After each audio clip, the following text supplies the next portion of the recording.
ہمارے ذہنوں میں جو معیارات بیٹھے ہوئے ہیں وہ کیا ہے؟ کامیابی پیسے سے ہے، کامیابی جائیداد سے ہے، کامیابی کاروبار سے ہے، کامیابی شہرت سے ہے، کامیابی اقتدار سے.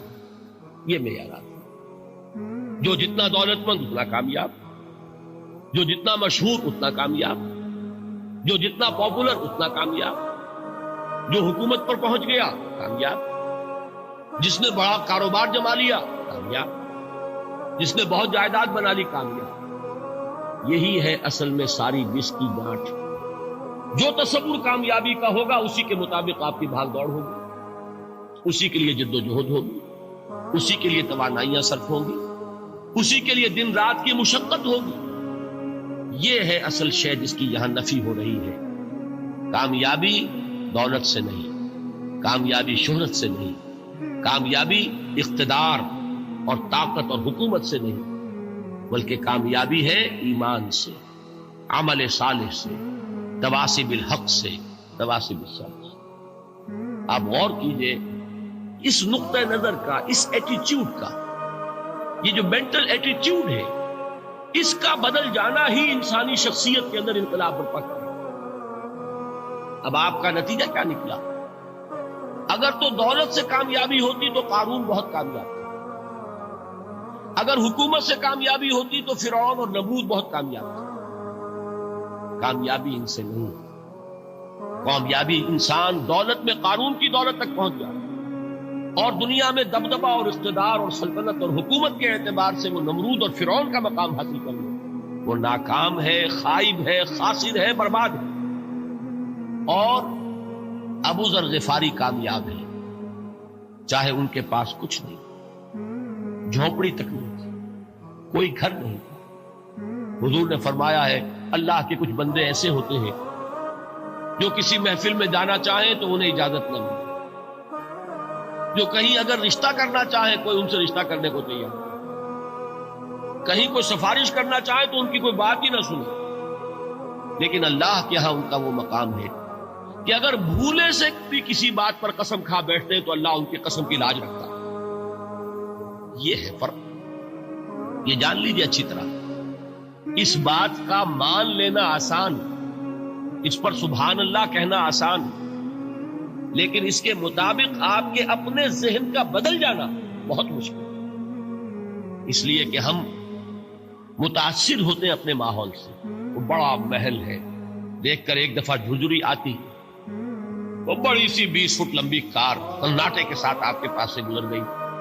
ایک دفعہ اعصاب کے اندر ارتعاش ہوتا، محسوس ہوتا ہے بڑے یہ نصیبے والے لوگ ہیں، بڑے خوش نصیب، بڑے کامیاب. حالانکہ کچھ معلوم نہیں کہ یہی سب سے بڑی بدنصیبی ہو سکتا ہے کہ یہی سب سے بڑی ناکامی ہے. اگر ذہنوں میں یہ بات بیٹھ جائے کامیابی کس شے سے.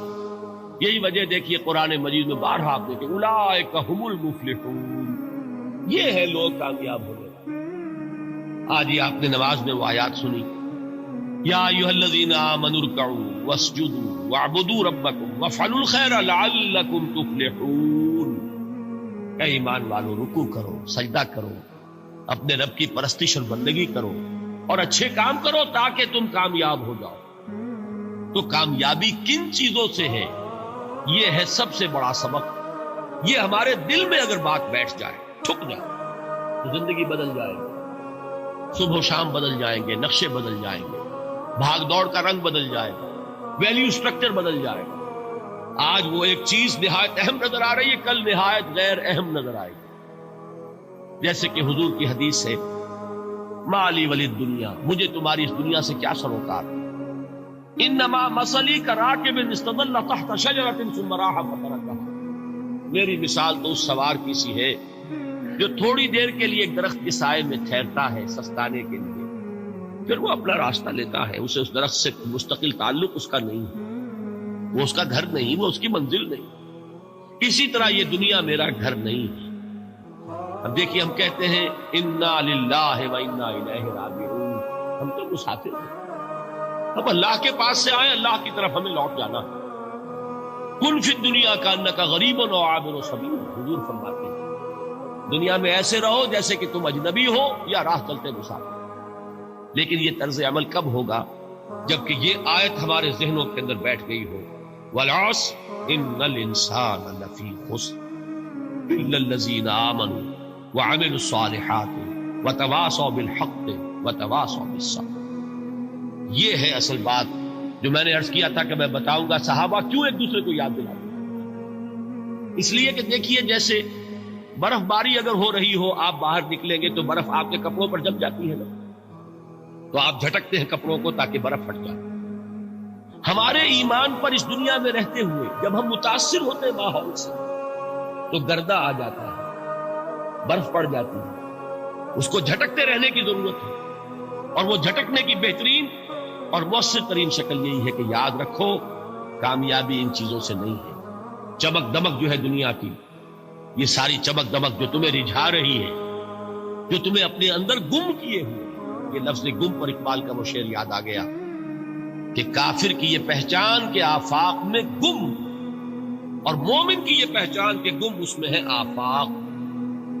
تم گم نہ ہو کر رہ جاؤ، اس میں مبہوت نہ ہو کر رہ جاؤ، مرعوب نہ ہو کر رہ جاؤ، دنیا ہی کی محبت تمہارے اوپر ڈیرے نہ ڈالے، تمہارے دلوں کے اوپر مسلط نہ ہو جائے۔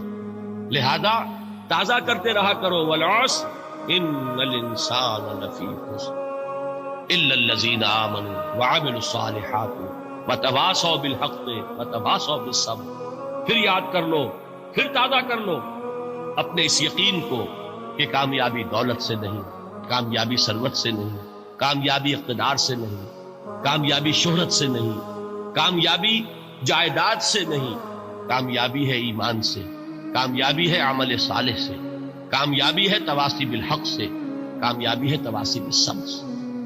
یہ چار چیزیں ہیں کہ جو کامیابی کے لوازم ہیں۔